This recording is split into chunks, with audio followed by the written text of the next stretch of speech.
In 2019, I was near the City of London's financial district to meet a group of young university students with whom I was developing a film project. During the session, the group announced to me that they would not be attending the afternoon meeting. They were going on strike, a climate protest and a march through the city. They invited me, and I joined.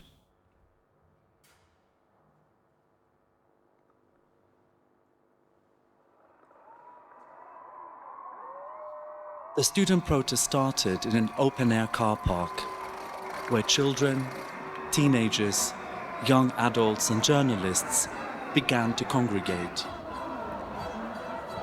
People with fluorescent face paint and improvised placards crowded the area, rehearsing chants and slogans about the seas and the oceans, fish and animals.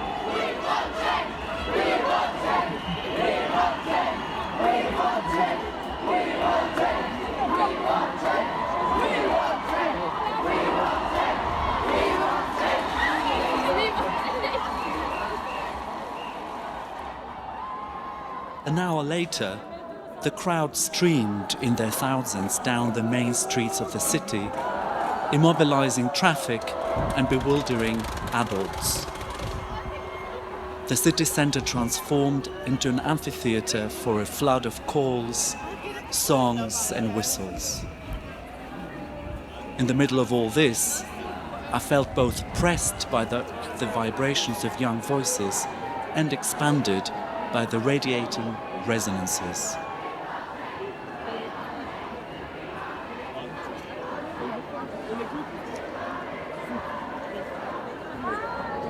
Then suddenly, we came to a pause.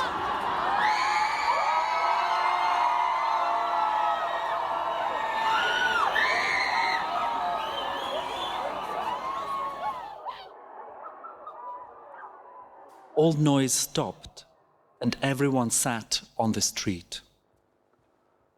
Far behind me, I heard a rising cacophony, a wave of voices shouting no words, no slogans, no message. Their noise was the message. It surged like a raging tempest, a tidal wave, an unstoppable sonic tsunami. I was panic-stricken. As the noise went through and over me, it vibrated every cell in my body, filling me with terror and with joy. Like a musical instrument in an orchestra, my body was being tuned into a new mutual pitch, a communally shared vibration, an urgent frequency. It washed through and past me, and when it reached the edge of the sea of young people, it bounced, spreading yet another vast ripple of noise in the opposite direction toward the other end of the city. This was a sonic rite of passage.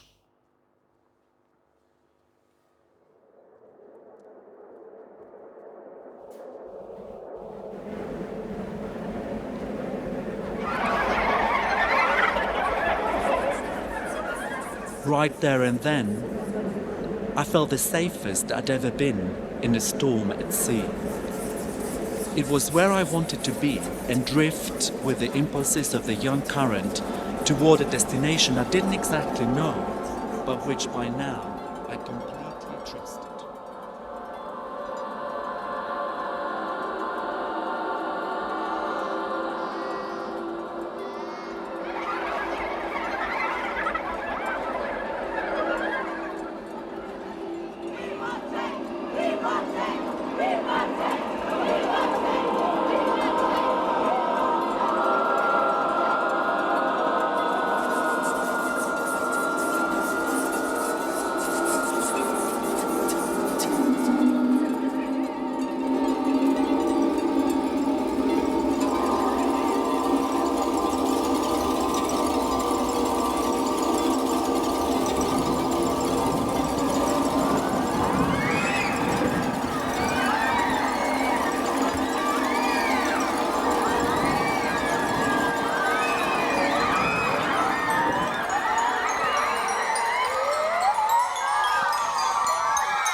Every time the protesters yelled the word crisis, they also meant decision. Myself being at least twice the average age of the rest of the protesters, I feel I must decide what will grow in my place when I'm gone. Will I leave for them a problem, a compensation, or a solution? Our decisions now will go far beyond how future generations will evaluate us. They will determine whether they will exist to evaluate us at all. It is not enough to say we want more life. We must refuse to stop saying it. Continuing environmental destruction is like writing a suicide note. But suicide notes are written once. Life notes must always be written by planting messages for the future, digging up messages from the past, refusing to stop. Although there is a temptation to describe the planetary crisis in apocalyptic terms, imagining dystopias and human extinction, the truth is that those of us living in rich and high-tech nations will probably survive a climate suicide. But we will suffer permanent injuries. Think of the COVID-19 pandemic. It was just one of many anthropogenic environmental calamities and a symptom of our unbalanced relationship with the planet. Statistics and lists of the catastrophic effects of climate change are one thing. Our changed psychologies by the traumas of environmental calamity is another thing. And yet another is competing for resources, whichever each crisis demands: masks, sanitizers, vaccines, water barriers. Our survival instinct makes us ferocious and can breed forms of competition that are increasingly more explicit, more divisive, more fiery. Sparks, sparks, sparks.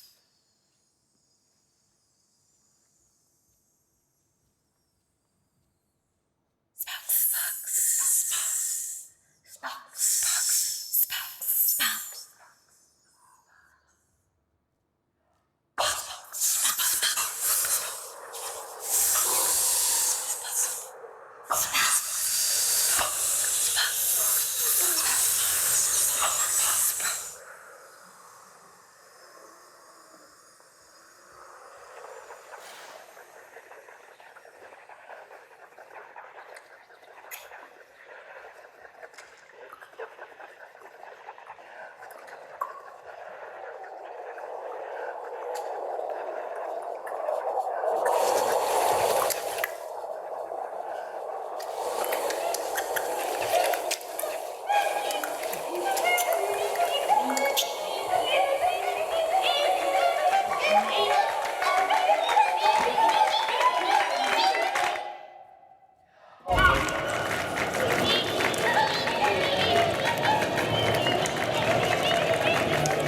Snap.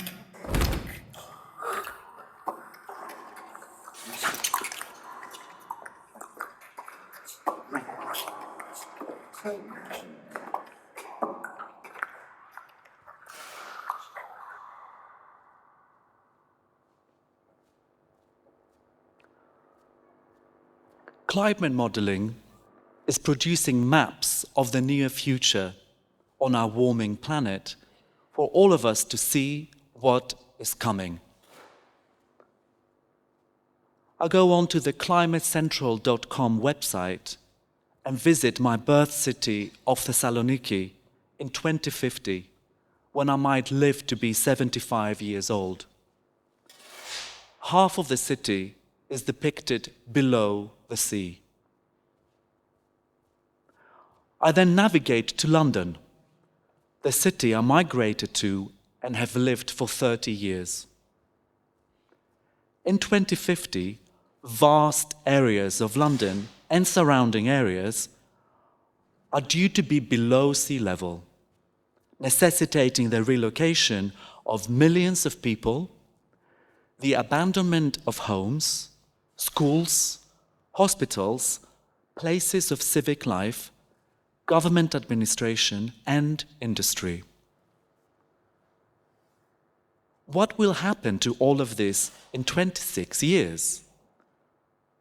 When are we going to start building and planning the relocation of millions of people?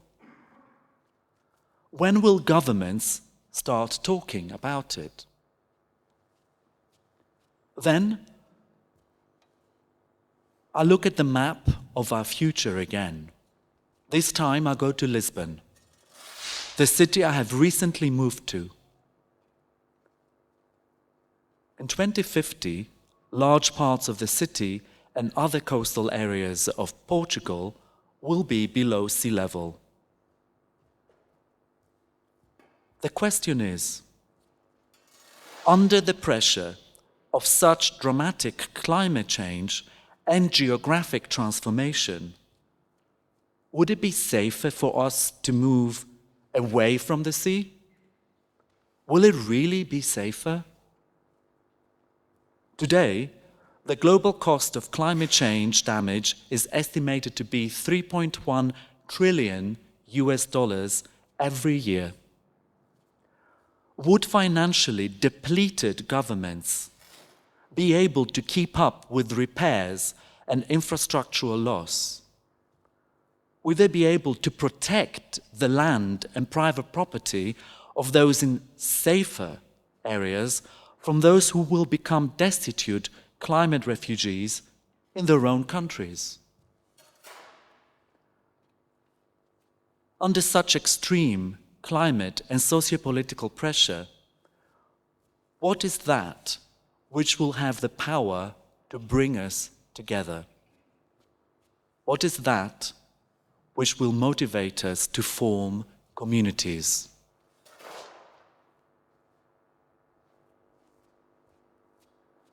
We are together because the elements bring us together. We're together because we're on this planet. We're together because you saved me. We're together because we haven't given up. We're together because we want to survive.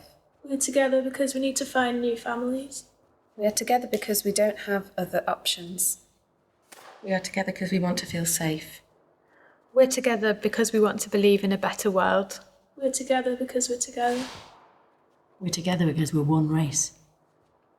We're together because we got too greedy. We are together because modernity really fucked it up. We're together because we haven't given up. We're together to reprioritise. We are together to create new together because as a species to evolve, we've always had to work together and grow. Together because we want to survive. We're together because we are divided. Together because we don't. We're together because we want to feel and We're connect together with because we're together. We're together because we Together because we care about We're together because we don't Together because we don't. We're together because we Together to read. Together because We're together because we're together. We're together because we have We're together because we can no longer pretend there's no problem. We're together because we want to sing new songs.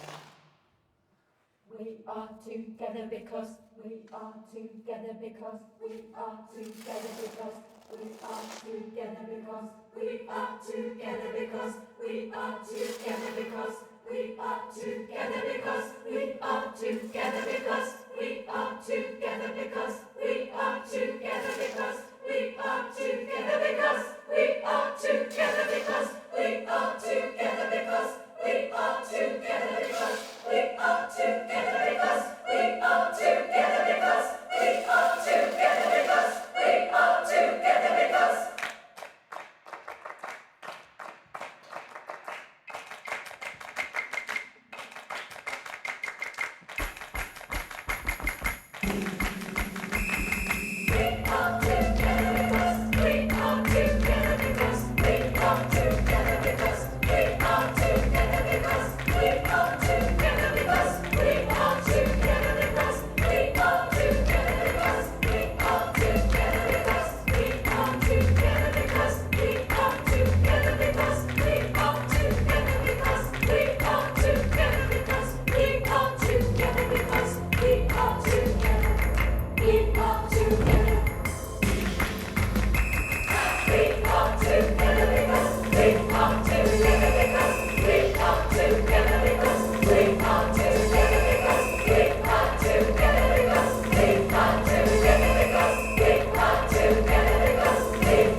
There is a ticking carbon dioxide clock. It says 5 years, 4 months, 16 days, 20 hours, 46 minutes, 20 seconds. That is the time we have left to continue acting the way we do, before one possible future becomes impossible and we activate a different scenario of our future. A future of more disruption, fewer options, more unfreedoms. On the one hand, engaging with the issue is difficult. We find it boring. On the other, ignoring it makes it an unsolvable problem, which perversely is a relief, because it liberates us from negotiating, from changing, and from possibly failing. So, we are lying inactive in bed, watching on Instagram our own front entrance getting flooded, literally.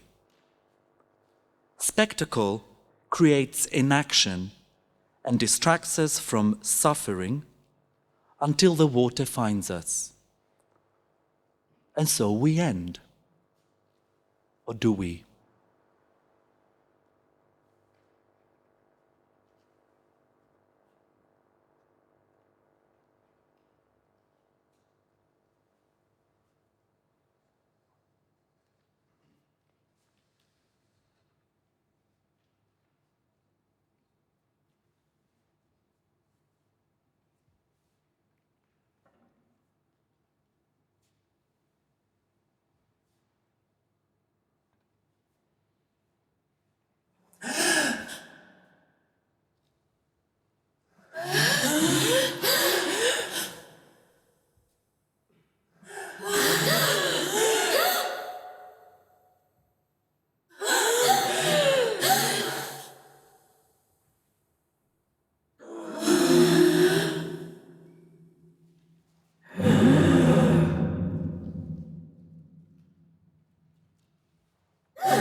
Sometimes I'm reminded of mobile phone footage by teenagers on a South Korean ship that sank on its way to Jeju Island in 2014. Students filming themselves sinking, comparing the situation to the Titanic disaster movie, a spectacle too sublime to be survived. 350 students were waiting for those in charge to tell them what to do.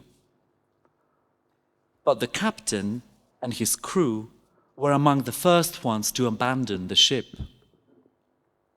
We are waiting for those in power to guide us out of this, while they're performing a language of comfort, reassuring us that targets have been set and rules will be followed. So, where can we look for solutions and for hope? One of the civilian divers who searched for the student survivors on the unfortunate ship I mentioned to Jeju Island in 2014 said, "The students gathered in a small room to survive together." So, our survival instinct makes us ferocious, but it also drives us to form communities.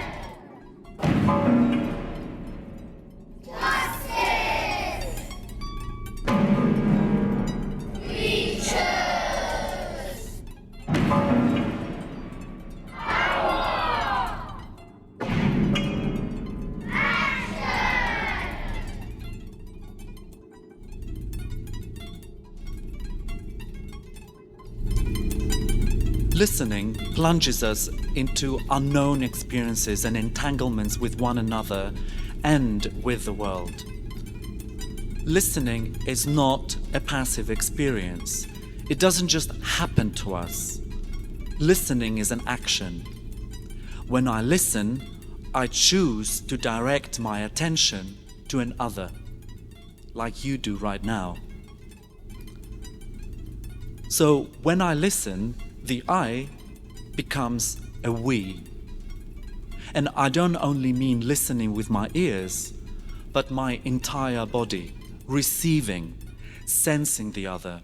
I mean listening as a way of thinking, as an attitude and a way of being. Listening is like love, in that love directs one toward another and generates something that didn't exist before: new relations, new alliances, new empathies, new affections, new solidarities. Listening is a generative force. When we choose to listen to one another, we produce a new common, a new listening space, a new world. This is where I look for political agency.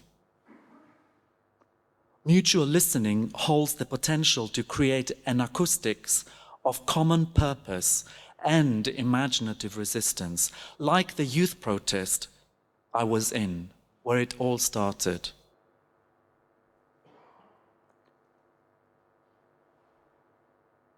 Tuning into the other is a practice of attention. It is also a learning. When I listen, I learn the language of the other, including that of nature, tuning into the earth's rhythms and the soundscapes of its magnificent ecosystems. Listening enables a deepening of recognition and a ferocious love. A love with a passion and an instinct to sustain all life. A love that is not necessarily friendly. A love that has an intimidating power and a challenge. It has an unspeakable hope.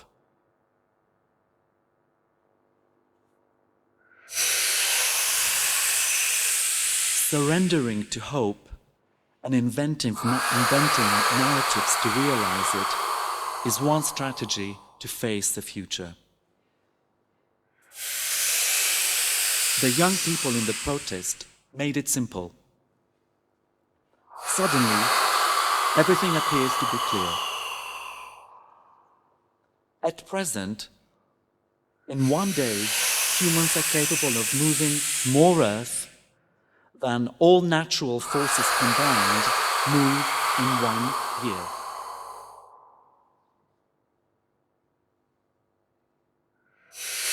The next decades could contain more warming and more loss, or less warming and more life. Just how much really depends on us.